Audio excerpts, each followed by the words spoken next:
Thank you for coming today, sir. Could you start by telling us your name and rank?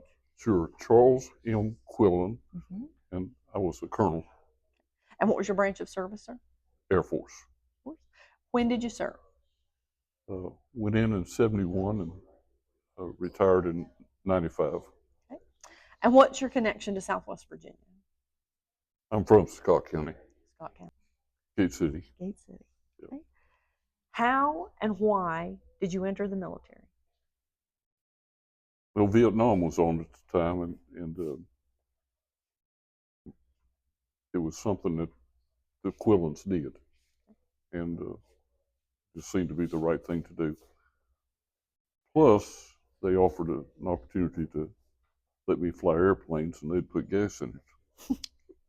So, what was your process as you I of going? graduated from Emory, and then went to officer training school, and then pilot training, and Mhm. from then on.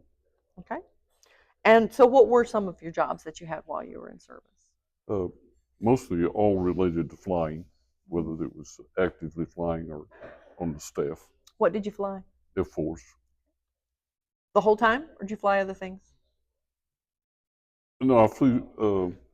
I was an instructor pilot, so I flew T-37s and T-38s Mhm. and T-33s, but then got into fighters and stayed in Air Force at the time.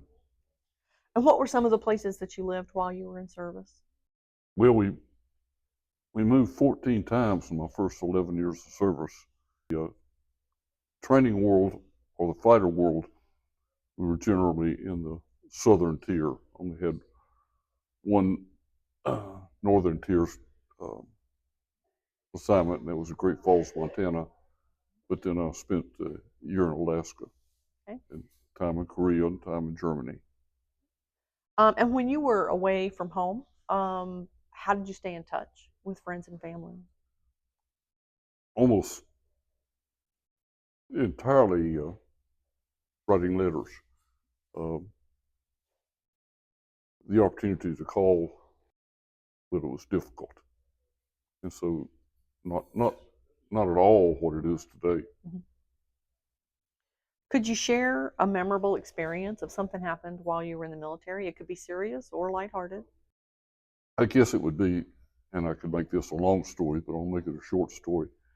Uh, I had a student that unintentionally did his best to kill me, and we ended up in a flat spin over the what's now the Gulf of America, and the altitude was going down, and the airspeed wasn't coming up, and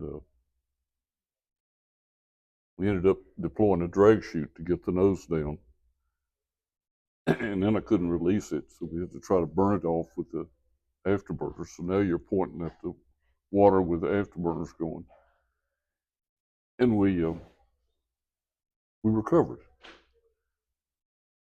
and I just came back straight and level. The other airplane we were doing air-to-air engagements, and he said, "You want to set that up again?" No, no. Okay, finally, what message would you like to pass on to the next generation about military service? Well, just the knowledge that less than 1% of the American population has served in the military, and that'll go down once the World War II veterans uh, start passing on. Um, like these cadets, anybody that's willing to raise their right hand and say that they'll serve has my deepest respect. Okay. Thank you so much.